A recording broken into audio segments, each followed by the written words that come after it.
I want to welcome you here today to the 46th Annual J. Walter Porter Forum. We're so happy that you could come. We've had two dynamic speakers this morning, and we will have our third speaker this morning, who is Mr. Tony Davis. Tony is with the Natchitoches Chamber of Commerce. He is the president.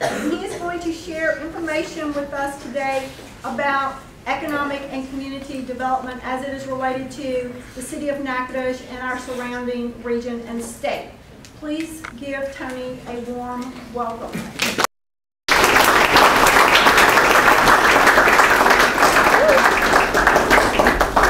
Thank you. Thank you for having me here this morning. It's an honor, and thank you, Dr. Kilcoyne and everybody else. I've sat out here and listened to the speakers at this forum before, and I really didn't think I'd ever be down here being one of those speakers, so that's kind of a nice twist for me. At the same time, I know that a lot of you are here because you have to be here, but I hope you'll pay attention. It doesn't mean that I'm going to share some information, but someone earlier probably did, and hopefully you'll get something out of what I have to say today that maybe gives you a little different perspective on what you're doing here at the university and what you could be doing later, both in our community and wherever you may find yourself. So I'll start off a little bit, and actually before I go any further, I'll say you see this as economic development and overview.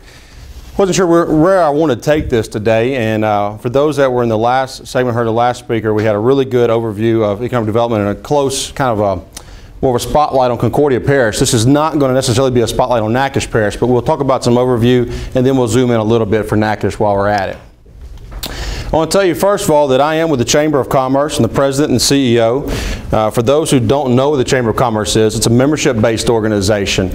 Our members are businesses. They're not necessarily people. Although individuals can join, we look at something like Raising Cane's would be a member of the Chamber of Commerce. And the point of the Chamber of Commerce and the point of having members as the businesses as members are to work together for the betterment of those businesses themselves and for the community, realizing that the two are tied together.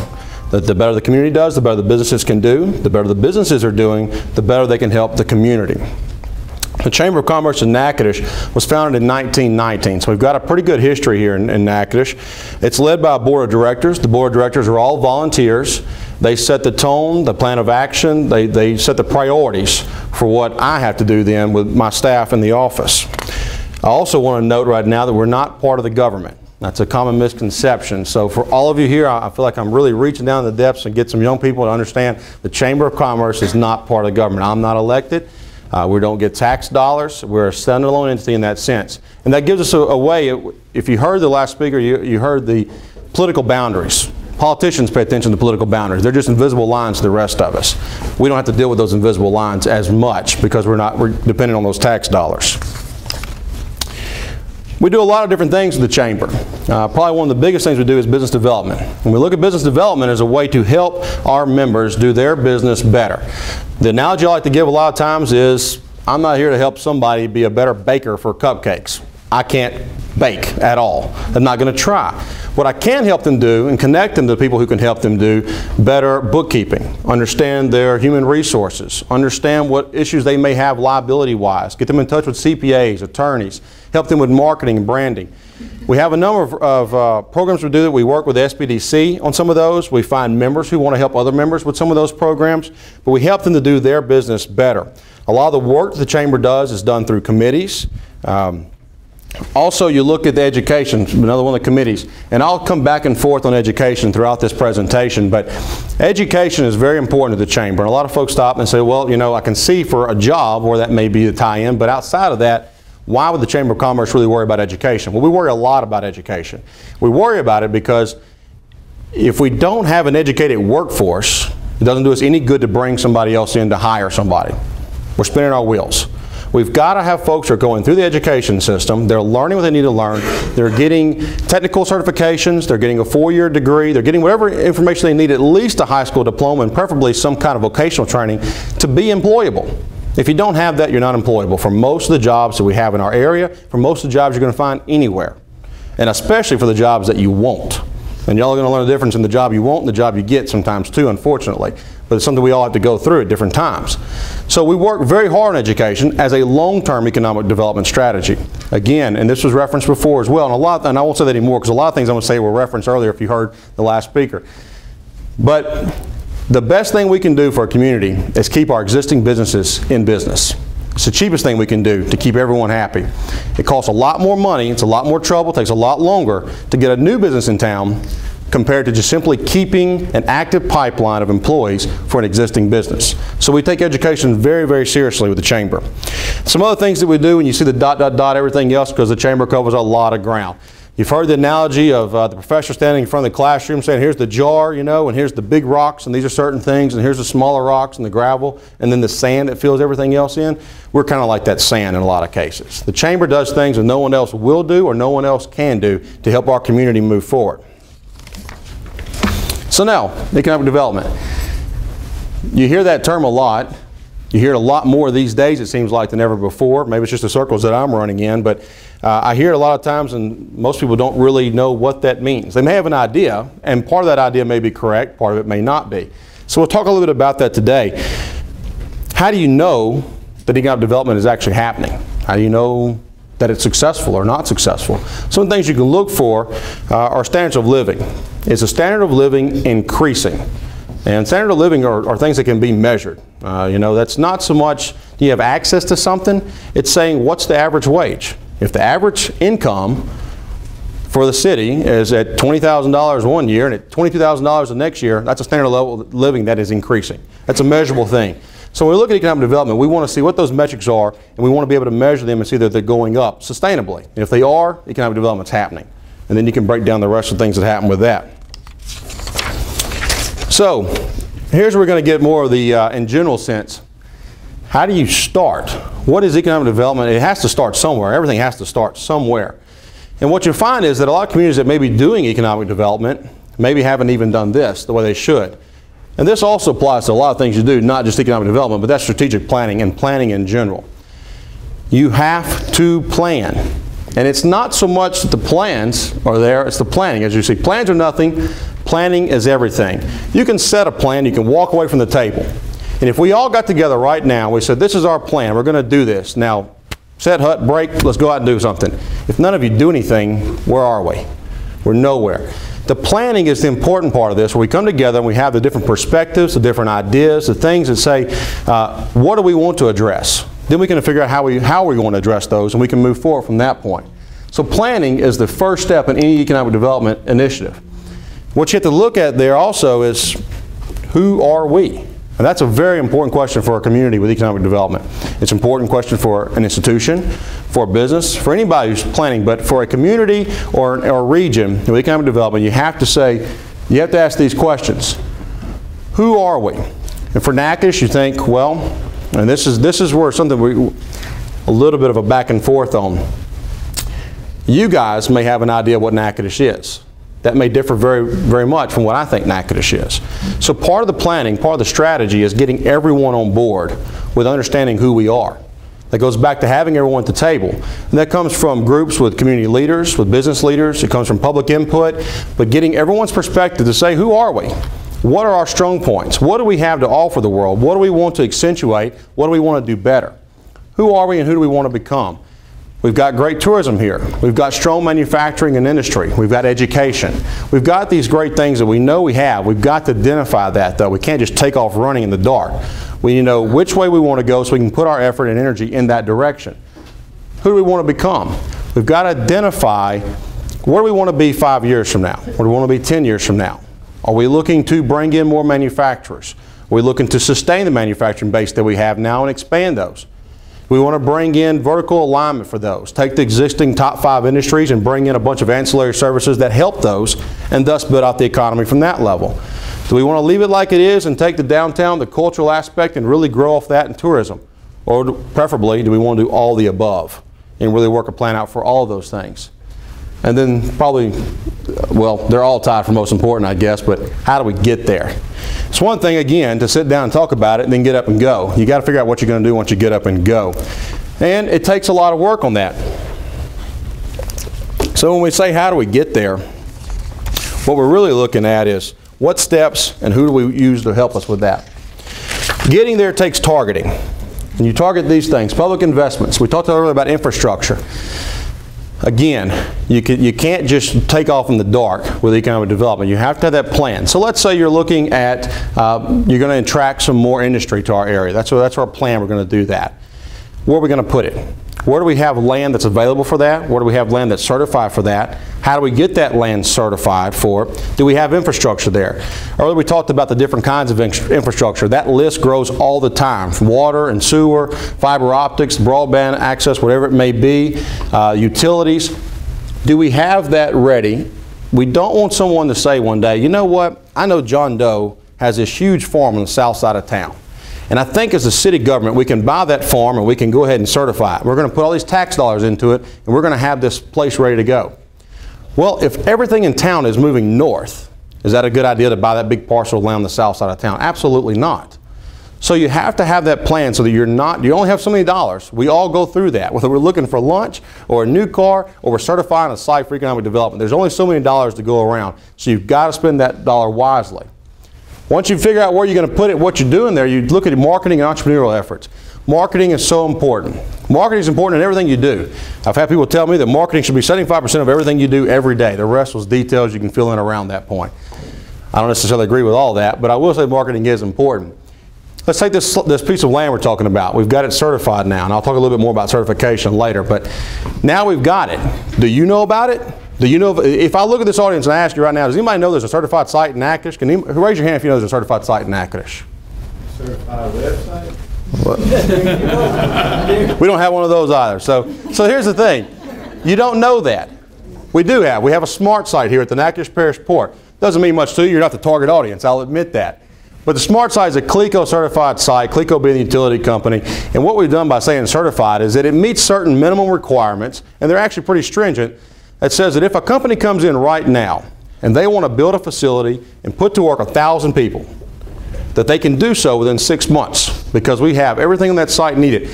You can't tell a site selector, this is the guy maybe coming to town to look for, I'm just going to throw out Nissan. Maybe this guy works for Nissan. And Nissan's looking to put a new plant in. And they're looking for a certain size parcel of land that meets certain requirements.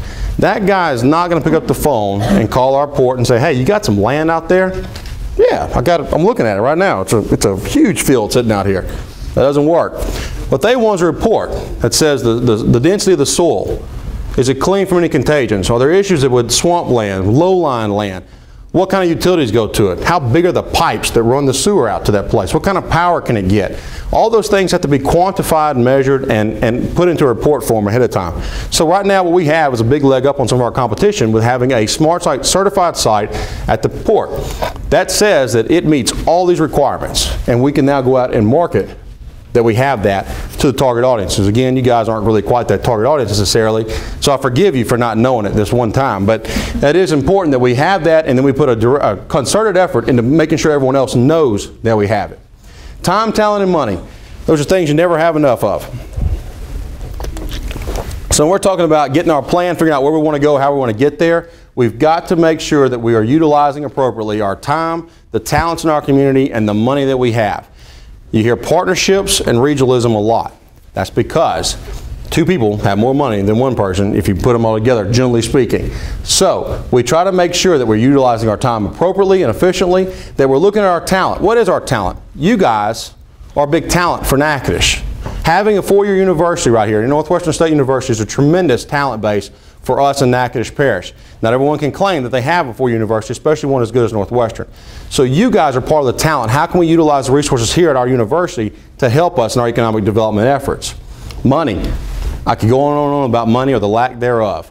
It's harder and harder to find it from fewer and fewer sources, but we've got to do so, and it takes a special effort and desire right there just to make everything else we talk about a possibility. Looking at this also says looking at the tree, not the forest. This is where you really have to stop and say, what's important? Everything's urgent. We're always a day late on everything we're doing. That's just kind of human nature, unfortunately. But what's important? What do we have to take care of right now to set ourselves up for the future as we move forward in our community? If we don't stop and identify those important things, the direction the town is going to move, the planning and zoning, the type of business that we want to have, our emphasis and our priority as a community on education. If we don't identify those things right now, we're going to fall behind on them.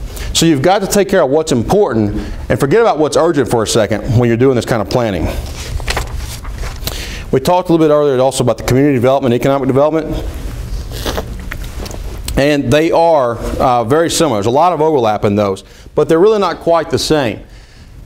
And it's really arguably semantic, some of it, but when you look at community development and quality of life versus economic development and standard of living, quality of life becomes a little bit more of a subjective thing. If I said, do you like living in Natchitoches, you could tell me yes or no. But that's very different than if I say, what is the median income for a family in Natchitoches? There's a number associated with that. That's a standard of living. We can measure that. We know what it is. We know what we can do to help make that number go up. Now, saying, do you like what you got? That's a little different. That's quality of life. So when you look at community development, these are all things that help kickstart and make these things work better, but they are a little separate in that sense. You know, looking at the residents and what they have to offer, what we have for them to do, housing, do we have the appropriate base for housing? As mentioned earlier, whether it's short-term, long-term, whether it's rental housing, whatever it may be. And then you look over here at economic development and saying, there's a difference between education, what are the schools, and workforce. How are we training the people to take a job? Those are two different things, and that's why they fall in a little different category there. Also, those two words, economic development, cover a heck of a spectrum when you look at the different things that are incurred with that. So these are a couple of the items that are on there, four actually I should say. Community development, we just talked about that a little bit. Then you look at workforce development. Workforce development is tremendous. Just about everywhere you go, whether it's Natchitoches Parish, some other place in Louisiana, the South, or the country, you're going to find that everyone who's dealing with economic development, who's dealing with employees and trying to put someone in a job is going to say workforce training is problem number one. They'll even go above and beyond dollars on that one. They're going to say workforce training. The workforce that's getting ready to go into a job has got to have the necessary minimum skills. And frankly, we're not putting out that product right now like we should. And it's something we all know. It's something we're all trying to fight that good fight. But it doesn't change the fact that it's a very important part of economic development and identifying this. And it was also mentioned earlier, you have to look at, when you're asking yourselves these questions as a community, who are we? And what do we find important? How do we want to get there? Well, for us in Natchitoches, we look at manufacturing and industry. We have a huge base in those fields. So for us, we have to look at STEM curriculum, for instance, science, technology, engineering, and math. We know that that's very important to get hands-on training, math skills, science skills for our students so that they have that extra leg up so they can go out and get a technical certification or a 2-year degree or a 4-year degree and be ready to go to work. But we do what we can from the chamber, and I'll talk a little bit more about that later, but with workforce development, how important that is and how it ties in. We look at that through K through 12 institutions. Everything from kindergarten through the high schools and then, like I said, into 2 years. What can we do with that? Of interesting note with workforce development, something that you guys kind of have something to do with right here. We work with the chamber. We have what we call the Chamber Education Fund. We've raised right about $400,000 of that fund over the last couple of years with cash and in-kind donations. And that money goes into a number of different areas, and I think I'm going to get into a little more detail on that in a little while. But it covers Project Lead the Way. Project Lead the Way is a curriculum that's such in middle schools and is in high school as well that's STEM-based, the science, technology, engineering, and math that I'm talking about. Dr. Phil Brown, if any of you guys have him for anything, is the state liaison for that program right here at Northwestern, and that's been a great asset for us to help get that in our local schools in Natchitoches Parish. Business climate advocacy. What this refers to is making sure that the ability to do business is there with the willingness to do business.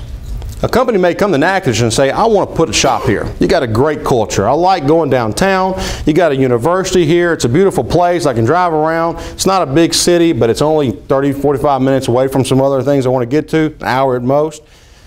But you got a problem with something. Now that's hypothetical, so don't hold that against Natchitoches. It's a hypothetical. But you have to look at who makes the laws, who makes the ordinances on different levels, whether it's local or it's parish-wide, whether it's state level. Who makes these laws and how do we need to change the laws to make it easier for businesses to do business? If we're doing all this other work to get them to our place, we've got a site identified, we've got it ready to go, we've spent money on it, we've marketed it, we've got Nissan's attention, and then Nissan gets here and goes, yeah, well, you know, you have this law in the books that makes it really, really difficult for car manufacturers, so I can't come to your town, but there's a place over in Seattle, Washington that's going to work for me, I'm going to go there. We just lost out. So we have to keep an eye on that kind of thing and make sure that we're always addressing that proactively.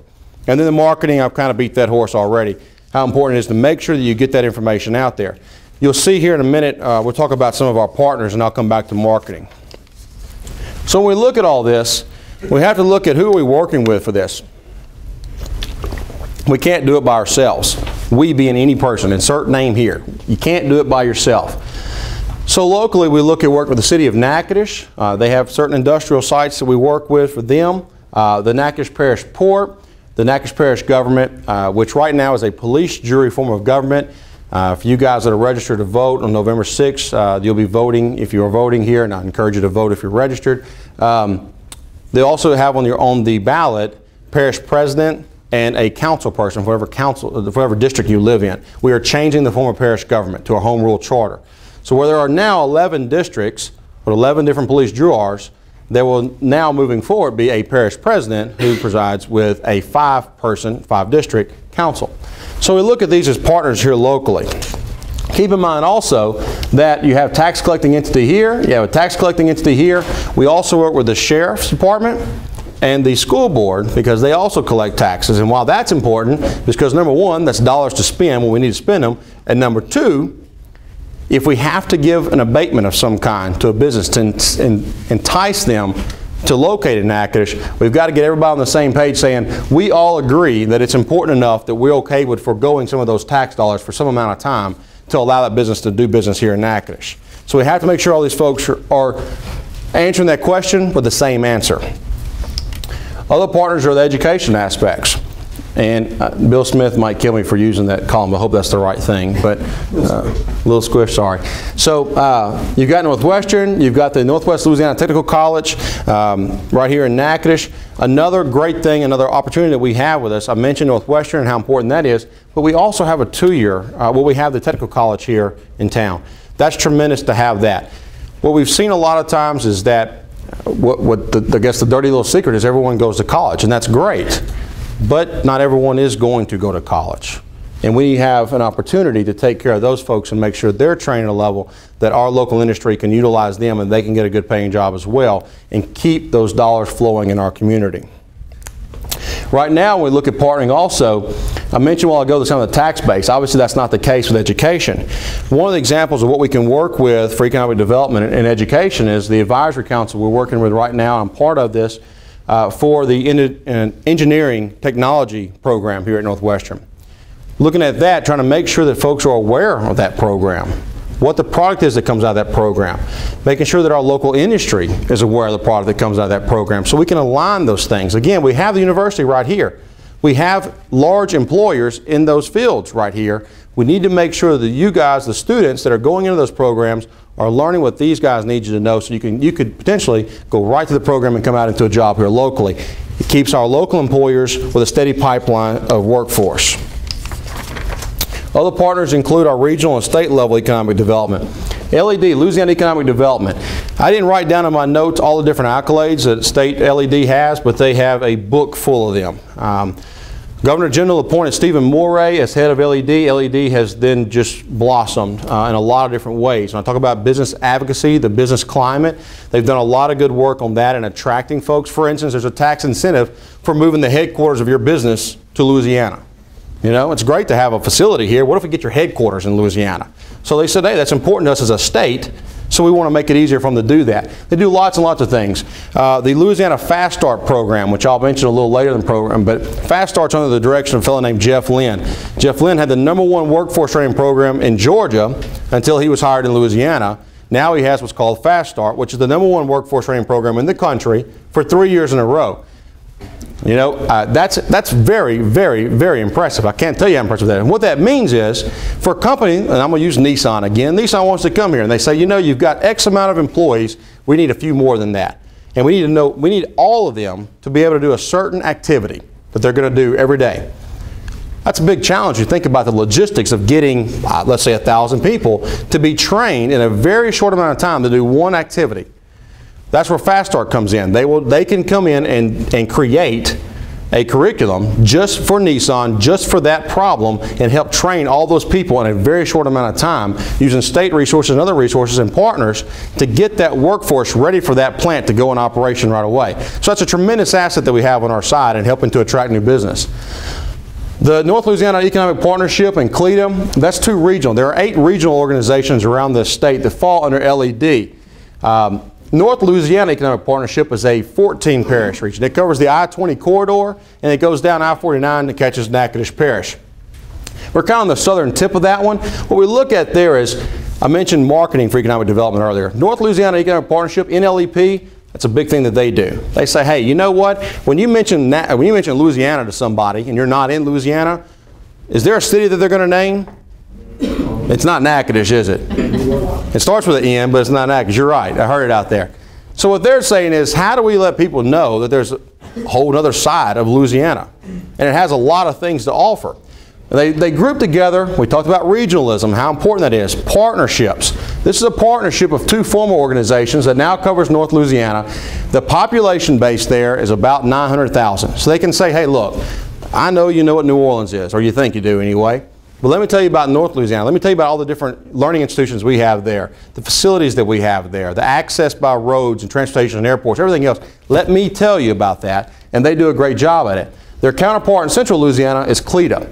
We work with both of these organizations because geographically we're blessed to be right in the middle of I-49 between both of them, and that really allows us to double dip a little bit. So I don't think that's a legal term by the state, but that's what we do, and it works out well for us.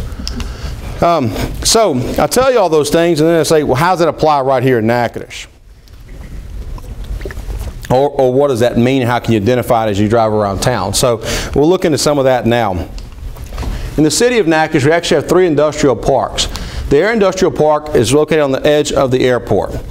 Some of you may not realize we have an airport. It's not huge, but it is a great airport for the size airport that it is. In fact, it was FAA Airport of the Year last year in its size category in our geographic area. So they do a lot of things right at the airport, and we have grown some there.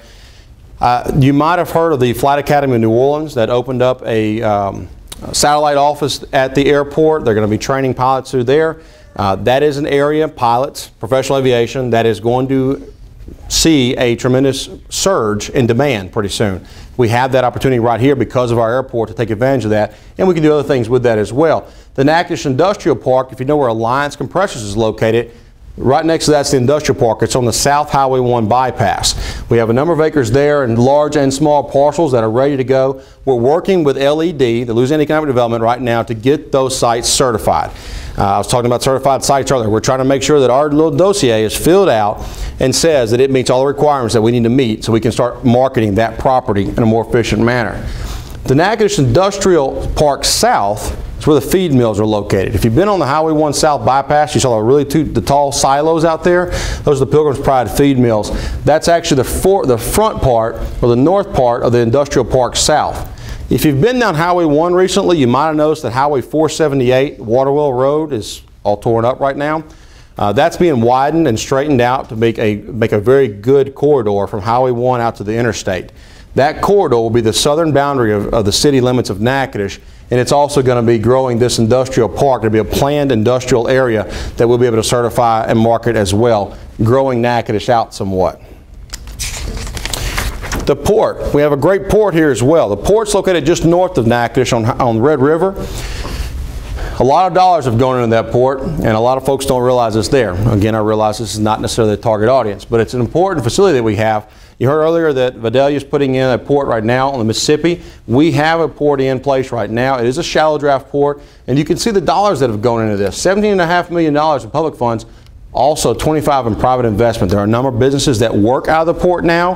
There are more acreage there available, and I talked earlier about the Smart Site certification, CLECO, 375 acres that are ready to go. And we are working with different folks. Different requests come down from folks who are looking to place businesses there.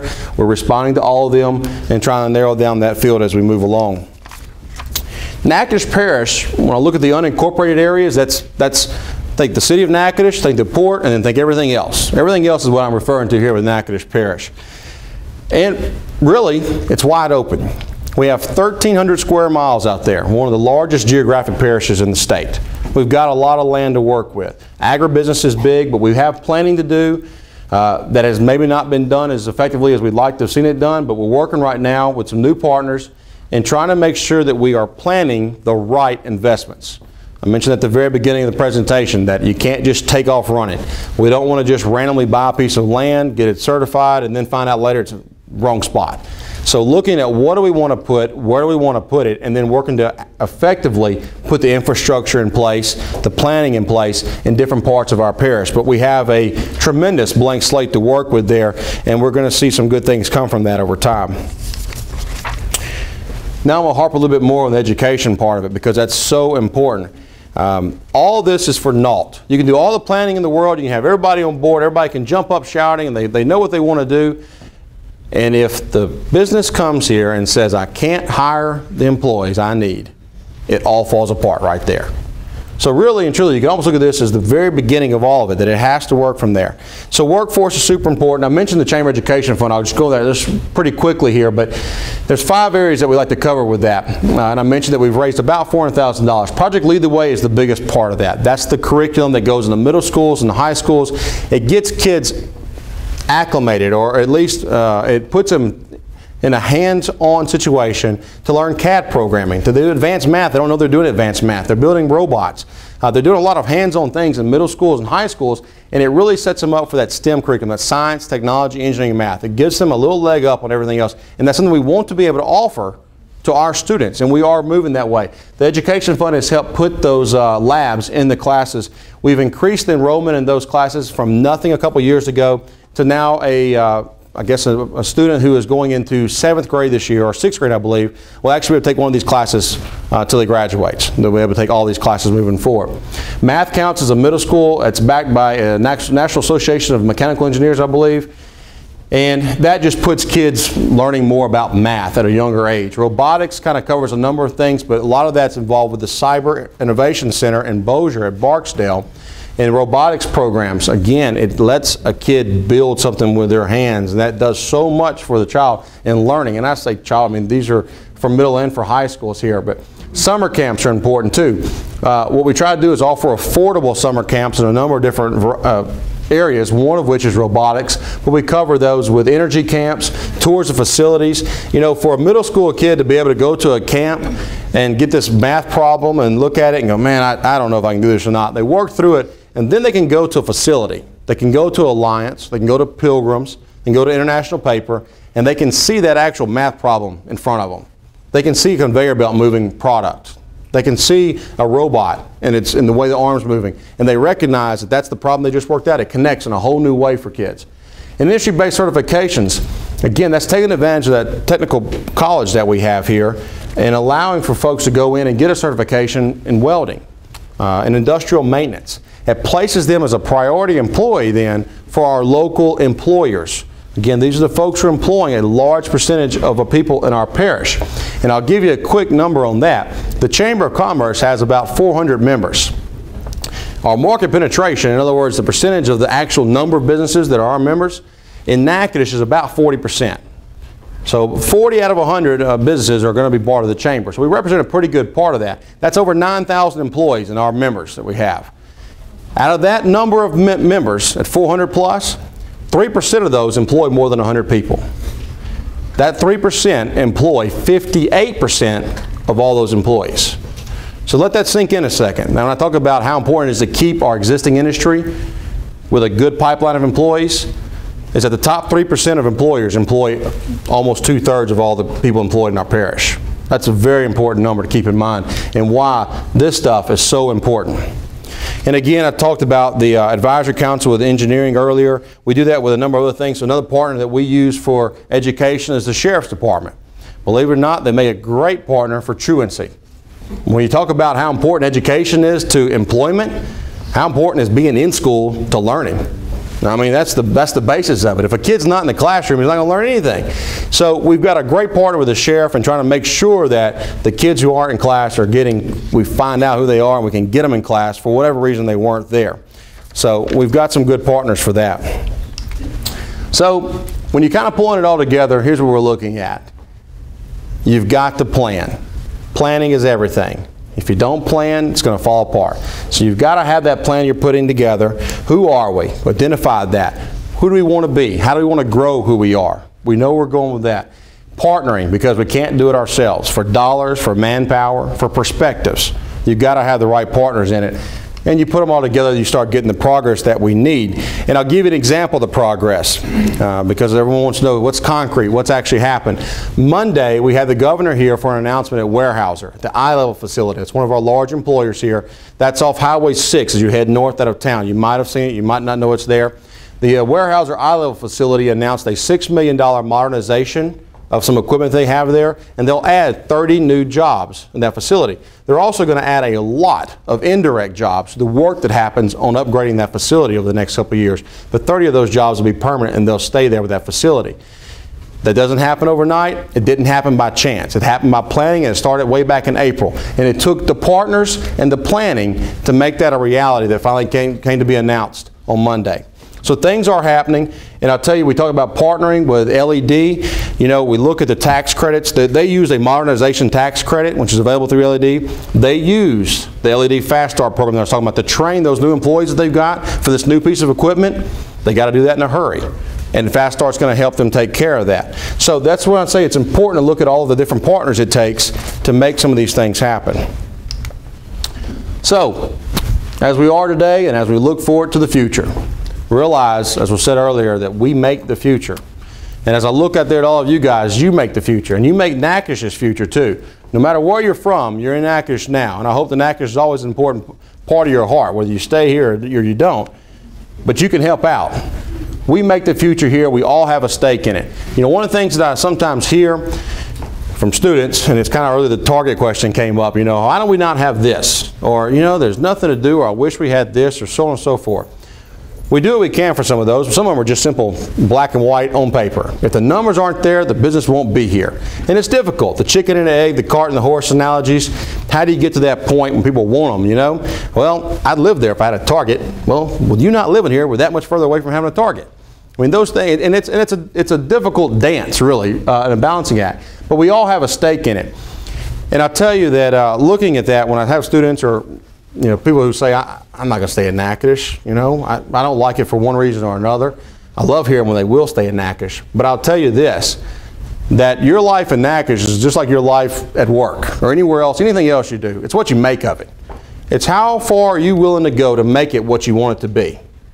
You can get involved in Natchitoches right now. And I'll tell you something that we have not done at the Chamber that I'd like to see us do more of, and it's kind of starting right now as I open my mouth, but that's getting more involved with the students in the sense of, what is it that you're looking for? How is it that you'd like to get more involved? Or how can we let you know how you can be more involved? But you know, working with the Chamber is a great organization, but there's lots of civic organizations in our town. But working and getting off the campus and getting more involved with the community to see just what is it out there and what is it that you don't like. Because once you identify what you don't like, you can work to change those things to what you do like. So keep that in mind, and that goes anywhere you are, whatever you're doing. And then I say we all can help. This was said earlier too, and I'm going to reiterate. I'll tell you the quick story, and I'll leave out places and names and all that. But well, let's say Nissan again. I like picking on Nissan. So Nissan sends executives to this small town that they're looking to build outside of, and they come in on their jet. No one knows they're there. They get on the taxi. They go in somewhere. They go to get something to eat, and the server comes up to their table, and these guys say, "Hey, how are you doing this evening?" "Oh, it's all right." "Well, what do you mean it's all right?" "Wow, this is the crappiest place to live. I've had the worst day. This has happened to me today, and this has happened to me today, and this has happened to me today." And negative, negative, negative, negative. So those guys listen to this and they go, holy crap, we want to bring all of our employees here? We have a responsibility to our corporate family, and we're going to bring it to a place that's this terrible. The first thing that we hear out of someone's mouth is how terrible the place is. They finished dinner and they left. And that was the end of that story. And they can do that because there's 10 other communities right then and there that were tying for that place, that wanted that business worse than that place did. And one of those other places, when that server came to the table, he says, "Man, I love this place. It's awesome. I can do this, this, this, and this. And have y'all seen this place? Or when you leave here, make sure you walk down the street and go check out this thing. It's all the difference in the world." And you have that opportunity. Every time you open your mouth to somebody, it's how great is it or how bad is it? And it's what you make of it. So if it's not that great, think about what part you're playing in that too. So we can all help with this. Keep your chin up, be positive. It makes your day better, and it makes it better for all of us. So here's some of the resources, just looking at that, the Chamber. We have a lot of information on our site. Central Louisiana is for the CLEDA organization I mentioned earlier. NLEP is for the North Louisiana Economic Partnership. And then of course Louisiana Economic Development covers a lot of information as well. And as I said a while ago about I'd love to get more students involved in understanding what's happening in our community and how they can be more involved. So with that being said, I want y'all to know that this is how you keep up with the chamber. I mentioned the website, but we also put information out on Facebook and on Twitter, and I would encourage you to follow us to kind of get an idea, be at events. I would invite all of you anytime to be part of something that we're doing in the chamber. That concludes what I have to tell you. I'll take any questions you may have right now. Do I have any questions? Everybody's ready for lunch now, huh? There's a question right there. Go ahead. We tend to give business. We have a question. If you hold on just a second, please. I know that this group tends to give business advice, but what if we decide not to have a business in the Natchitoches area, but maybe someplace else? Hey, hold on a second. Hey, guys. Thank you. Are you still able to give advice even though we're not going to be, like if I want to run a business or start one and it's not going to be located in the Natchitoches area, are you still able to give business advice and stuff like that? We can. You've got Jim right here at the Small Business Development Center. So right here in this building, if you see Mr. Kilcoyne, he can help you out with a lot of that and maybe look at where you're going and who else can help you in that area as well. Were there any other questions? All right. Thank you, guys.